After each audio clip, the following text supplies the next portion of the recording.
September 1944, Camp Ruston, Louisiana. Obergefreiter Klaus Hartmann stood motionless before the chain-link fence, staring at something that made his hands tremble more than any artillery barrage ever had. It wasn't a weapon, it wasn't a guard tower, it was a garbage pile. Behind the prisoner of war camp's mess hall, American soldiers were scraping plates into steel drums. Hartmann watched in silence as they dumped uneaten steaks, discarded white bread, wasted vegetables, and untouched desserts into trash bins that would be hauled away and buried. In one evening's waste, he calculated, there was more food than his entire company had seen in a month on the Eastern Front. Mein Gott, whispered Unteroffizier Franz Weber beside him. They throw away what we would kill for. What these German prisoners were witnessing wasn't just abundance. It was the mathematical certainty of their defeat, rendered in discarded calories and wasted protein. And it terrified them more profoundly than any bombing raid over Berlin, because it revealed a truth their propaganda had never prepared them for. Germany wasn't fighting a country. It was fighting an economic colossus that produced wealth so effortlessly, it could afford to waste more than the Wehrmacht could consume. This is the story of how German prisoners of war in America discovered they had lost before the first shot was fired, and how that realization broke them more completely than any battlefield defeat. The shock of arrival when Lieutenant Helmut Koenig stepped off the transport ship in Norfolk, Virginia in July 1943, he expected degradation. He'd been captured in Tunisia after Rommel's Afrika Korps collapsed, and German propaganda had promised that American prison camps would be brutal: starvation, forced labor, execution. Instead, he received 3 meals a day that exceeded Wehrmacht officer rations.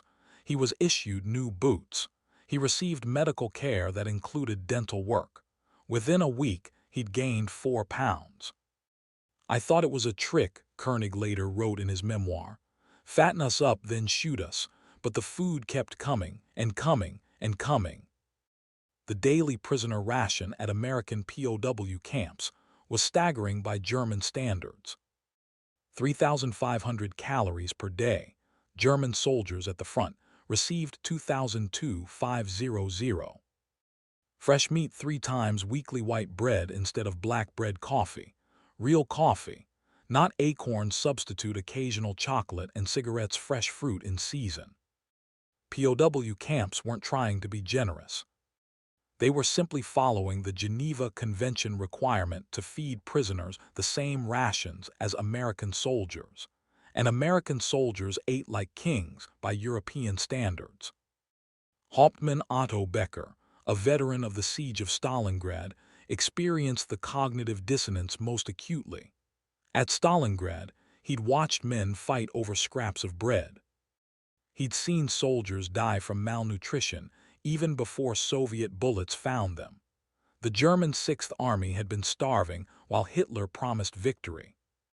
Now, as a prisoner in Texas, Becker received pancakes for breakfast. It destroyed something in my mind, he recalled in a 1978 interview. If America could feed its prisoners this well, what were they feeding their soldiers? What were they feeding their factory workers? What were they feeding their dogs? The answer terrified him. The factory tour that broke them, the psychological warfare, began in earnest when American authorities started organizing educational tour for German POW officers. Under the guise of educational privilege and fresh air, prisoners were taken to see American industrial capacity firsthand. In November 1944, a group of 30 captured German officers, including several U-boat commanders and Luftwaffe pilots, were transported to the Ford Willow Run plant outside Detroit. What they witnessed was beyond comprehension. The Willow Run factory was producing one B-24 Liberator heavy bomber every 63 minutes. The assembly line stretched over a mile.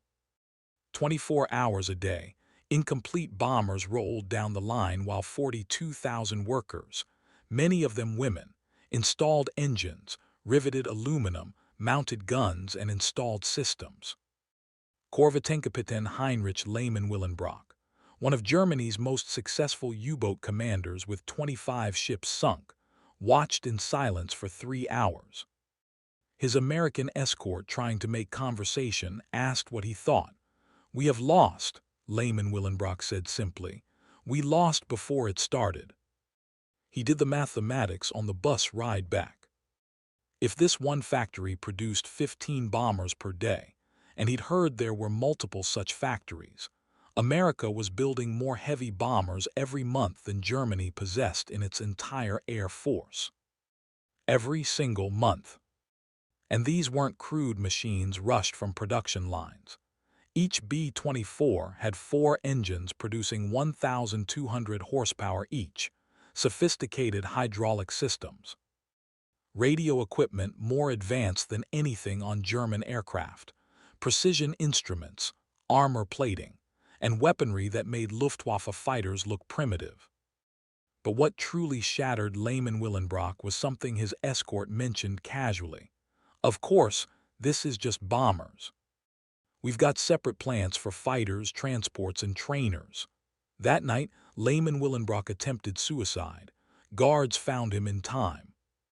The numbers that didn't lie. POW newspapers, approved by American authorities and printed in German, began publishing statistics. These weren't propaganda numbers.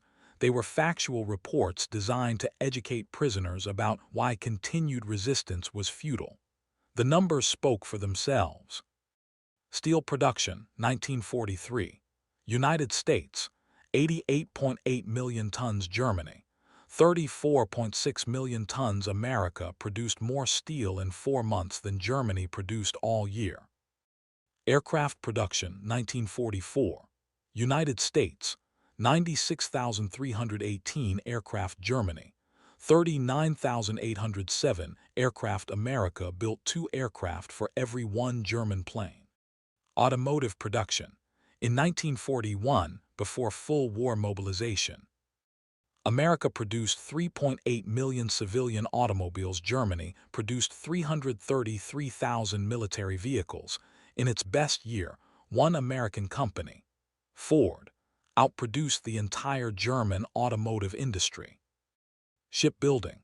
The Kaiser shipyards in Richmond, California produced 1 Liberty ship every 24 days on average. The record was 4 days, 15.5 hours for SS Robert E. Peary. Germany's best shipyards needed 6 months to build equivalent tonnage. Oberleutnant Friedrich Guggenberger, a U-boat ace with a Knight's Cross and 17 ships sunk, studied these numbers obsessively. He'd been captured after U-513 was depth-charged off Brazil in July 1943. "We were told we were sinking ships faster than they could build them," he told fellow prisoners. "We believed it. We had to believe it because our entire strategy depended on it." He calculated differently now. In 1942, U-boats sank 1,664 Allied ships. It seemed like a phenomenal success. But American and British shipyards had launched 7,181 new vessels that same year, more than 4 ships built for every 1 sunk. "We weren't winning a war of attrition," Guggenberger concluded bitterly. "We were gnats biting an elephant." The wealth they couldn't comprehend, but it wasn't just military production that broke German prisoners psychologically. It was encountering American civilian wealth that propaganda had insisted didn't exist. POW work details were sent to American farms to help with agricultural labor, as many American farm workers had been drafted. What German prisoners discovered was a mechanized agricultural system that seemed like science fiction. Feldwebel Ernst Zimmermann, a veteran of Army Group Center on the Eastern Front, was assigned to a farm in Iowa. The farmer owned a tractor. Most German farms still used horses, a mechanical combine harvester, a truck for transport, electricity in every building, running water, both hot and cold, a telephone, a radio. And this was considered a modest farm. Zimmerman wrote to his wife in a letter that censors allowed through. The farmer apologized for not having newer equipment. The Americans think they are poor if they only have one automobile. The farmer's wife served the POW work detail lunch: ham sandwiches, fresh milk, apples, and cookies. The farmer ate the same meal with them, sitting at the same table. This casual equality disturbed Zimmerman almost as much as the abundance. In Germany, there are lords and peasants, he observed. Here, a farmer eats like a lord, owns machines like an industrialist, and treats prisoners like dinner guests. This isn't socialism or capitalism as we understand it. This is something else entirely. That something else was American productivity that had created a middle class living at a level German propaganda had insisted was impossible outside the nobility. The cities that shouldn't exist carefully selected groups of POW officers were taken on train journeys across America, ostensibly for transfers between camps, but routed through major cities during daylight hours. The purpose was transparent psychological warfare. Hauptmann Rudolf Meyer, captured at Anzio, was transported from Camp Forest in Tennessee to Camp McCoy in Wisconsin via Chicago. The train slowed deliberately as it passed through the city center. "I'd been told American cities were crude," Meyer recalled. "We expected wood buildings, dirt streets, frontier conditions." Instead, he saw skyscrapers that dwarfed anything in Berlin. The Chicago skyline featured dozens of buildings over 20 stories, and this was just one American city. Street after street of stone and steel architecture, elevated trains running on elaborate track systems, automobiles in numbers that seemed impossible, thousands of them, in every color, clogging streets that were nonetheless orderly and paved. And everywhere electric lights. Even in daytime, neon signs glowed in shop windows. At night, the cities blazed with light. No blackouts, no fear of bombers, no rationing of electricity. Berlin had maybe 10 buildings that could compare to Chicago's skyline, Meyer noted. Chicago had 200, and the Americans had dozens of such cities. Oberstleutnant Hans Scharf, a Luftwaffe intelligence officer captured after bailing out over England in 1944 and transferred to American custody, was particularly struck by the civilian infrastructure. German propaganda showed us photographs of American poverty, bread lines from 1932, shantytowns, unemployed workers. These images were 12 years old. We never questioned whether America might have changed. What he saw was a nation where even modest neighborhoods had paved streets, electricity, sewage systems, and telephone lines, where churches and schools were built of stone that would last centuries, where public parks were maintained for recreation, not food production. This isn't a country preparing for total war, Scharf concluded. This is a country for which war is an inconvenience, not an existential threat. The breaking point. When statistics became personal, the true psychological collapse came when German POWs began receiving letters from home, carefully censored but devastating in their honesty. By late 1944, German letters described conditions that prisoners could now compare against their American captivity. Rations cut to 1,200 calories per day, for civilians no meat, except organ meat and ersatz sausages, coffee made from roasted grain soap, a luxury item, no new clothing available, children malnourished. Cities in ruins from bombing, constant fear. Meanwhile, the German prisoners in America were gaining weight.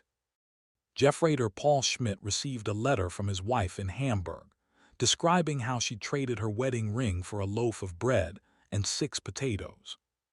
That same week, Schmidt's POW camp served turkey for Thanksgiving with all the trimmings. He didn't eat for 2 days afterward. "We're eating better than the Fuhrer," he told the camp chaplain. "While our families starve, we feast. What kind of war is this?" The cognitive dissonance created severe psychological trauma. Camp psychiatrists noted an epidemic of depression among prisoners, particularly those who'd been ardent Nazis. The comfortable captivity was more devastating to morale than harsh treatment would have been, because it exposed the complete futility of continued resistance. Hauptmann Wolfgang Luth, a U-boat commander with a Knight's Cross with oak leaves, organized a secret meeting of senior POW officers at Fort Hunt in Virginia. The topic, whether they had a moral obligation to inform Berlin that continued war was hopeless. "We've seen their factories," Luth argued. "We've seen their cities. We've seen their farms. We know their production numbers aren't propaganda, they're conservative estimates.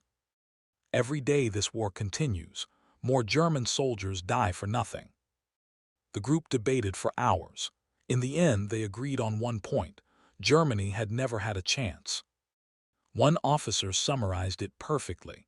"We were fighting World War I tactics with World War I production capacity. They were fighting with unlimited resources and industrial capacity we can't even imagine. This wasn't a war. It was an execution scheduled across 5 years." The final revelation. American normalcy, perhaps the most psychologically devastating aspect of American captivity, was how normal everything seemed to Americans. The factory workers building bombers went home to houses with electricity and indoor plumbing. They ate meat regularly. They bought new clothes. They went to movies for entertainment. They complained about rationing of butter and sugar, luxuries German civilians hadn't seen in years. The guards at POW camps rotated in from ordinary American towns. They weren't professional soldiers. They were shopkeepers, farmers, teachers, and mechanics in uniform. After the war, they'd return to lives of comfort that German prisoners couldn't imagine even in peacetime. Feldwebel Hans Müller, working at a prison camp in New Mexico, became friendly with a guard named Jim from Oklahoma. Jim showed Müller photographs of his family farm: a house with electricity, a barn full of equipment, cattle that looked healthier than German civilians, and a family automobile. "This is what you're fighting for?" Müller asked, genuinely confused. "You already have everything." "Nope," Jim replied cheerfully. "We're fighting so you can't take it away." That conversation haunted Müller for decades. "We were told Americans were weak," he reflected in a 1982 interview. "That they loved comfort and would quit when things got hard. We had it backwards." They loved comfort so much they built a civilization that produced it endlessly, and they'd destroy anyone who threatened that civilization. Their strength wasn't that they could endure suffering. Their strength was that they'd built a society where suffering was rare. The mathematics of inevitable defeat. By early 1945, even the most fanatical Nazi prisoners were doing the mathematics. They had notebooks full of observations: labor force, U.S. working population, 54 million German working population, 25 million America had twice the workers building twice as much. Using better machines. Resources: U.S. petroleum production, 4.7 million barrels per day. German synthetic fuel production, 25,000 barrels per day. America produced in one day what Germany needed 2 weeks to make. Food production: America exported food to its allies while maintaining civilian abundance. Germany was starving while controlling occupied territories with food education. American factory workers had high school education. German factory workers had basic literacy, higher education, produced better engineers designing better weapons. The conclusion was inescapable. Lieutenant Karl Herrmann wrote in his diary, "We brought courage and discipline to a fight that required steel and petroleum. We brought national spirit to a struggle decided by industrial capacity. We brought World War I thinking to a World War II reality, and we were doomed from the moment we declared war." The long shadow when German POWs returned home after the war, many carried psychological scars deeper than combat wounds. They'd seen the future, and it was American. Helmut Koenig, the officer who couldn't believe the food was real, became an economist in post-war West Germany. He spent 40 years studying American industrial capacity, trying to explain to fellow Germans what he'd witnessed. "The miracle wasn't that we lost," he wrote in his final book. "The miracle was that we held out as long as we did against an opponent that outproduced us 10-1 in every category. We lost this war in 1939 when we chose to fight an economic superpower with the economy of a regional power. Everything that happened afterward was just details." Klaus Hartmann, the soldier who stared at garbage piles, never fully recovered. He returned to Germany in 1946, saw the ruins of cities, the starvation of survivors, and the occupation by powers that included the Americans, who brought food, medicine, and Marshall Plan aid that rebuilt what their bombs had destroyed. "They beat us," Hartmann said shortly before his death in 1989. "Then they fed us.